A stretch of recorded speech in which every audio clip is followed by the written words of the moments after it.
Fight fans, fight fans, fight fans. This is Kurt DeVille with Counterpunch Boxing News, and I have some new news concerning Eddie Hearn.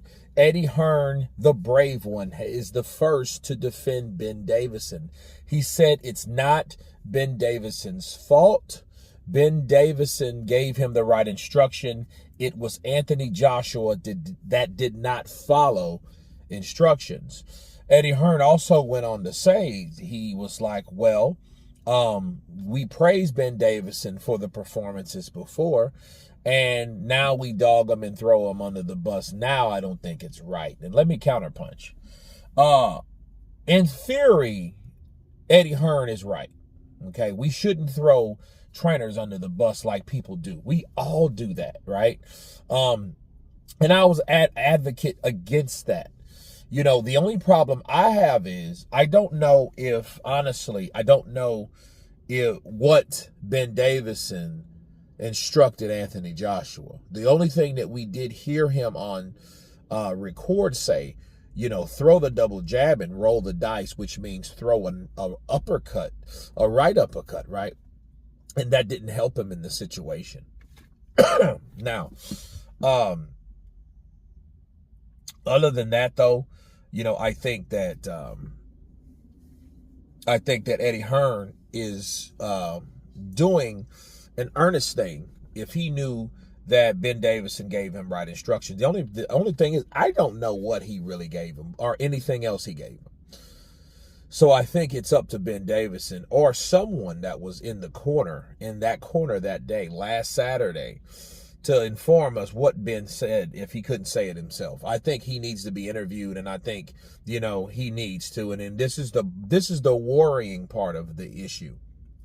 Why hasn't Ben Davison been interviewed with anybody? That's the problem. And I'm going to tell you why it's a problem, because had he won, everybody in the mama would be trying to interview him, and he would be on Seconds Out, he would be on Boxing Social, he would be everywhere by now. And the thing is, why hasn't he been anywhere so far? You know, but I do commend Eddie Hearn for, you know, sticking up for Ben Davison, because people are throwing him under the bus. You know what I mean? People are really giving him a hard time about what he did or what he didn't do right in that corner. And people are talking about sack Ben Davison, get him out of your corner. You don't need him. He gave you the wrong advice. You don't need that type of person in your corner. It was sabotage, you see. Sabotage, you see. So, you know, a lot of people are coming at Ben Davison, and I think Ben Davison is really catching the pressure. He's probably catching more pressure than Anthony Joshua at this point. And I don't think that he shouldn't catch anything near that.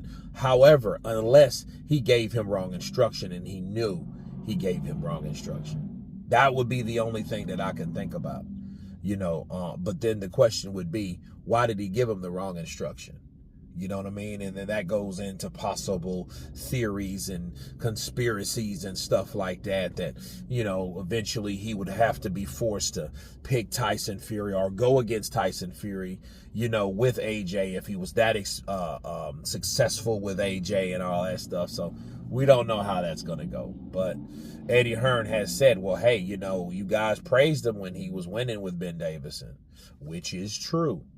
You know, a lot of people love everybody when that fighter wins. But when it don't happen, people are looking for stuff. But understand this, if it didn't happen based on the lack of instruction that Ben Davison gave Anthony Joshua, he is at fault. Okay?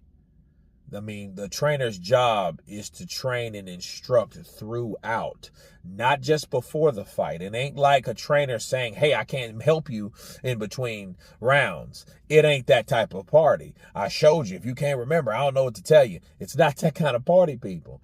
You know, he's there to instruct Anthony Joshua on what he did wrong. You know what I'm saying? So if he did that, he shouldn't be at fault. But if he didn't do that, he should be at fault. But understand this as well, though. Accountability at the end of the day still belongs to Anthony Joshua. I don't care what he told him. I don't care what he didn't tell him. It's all up to Anthony Joshua. Anthony Joshua will soon be 35 years old. That makes him a grown-ass man. So I think he's responsible for what to do in that ring in certain situations, especially someone that he sparred with over 100 times. But you guys tell me what you think of Eddie Hearn stating that it is not, I repeat, it is not Ben Davison's fault that Anthony Joshua lost. Of course, please subscribe. And you guys been Counterpunch. Peace!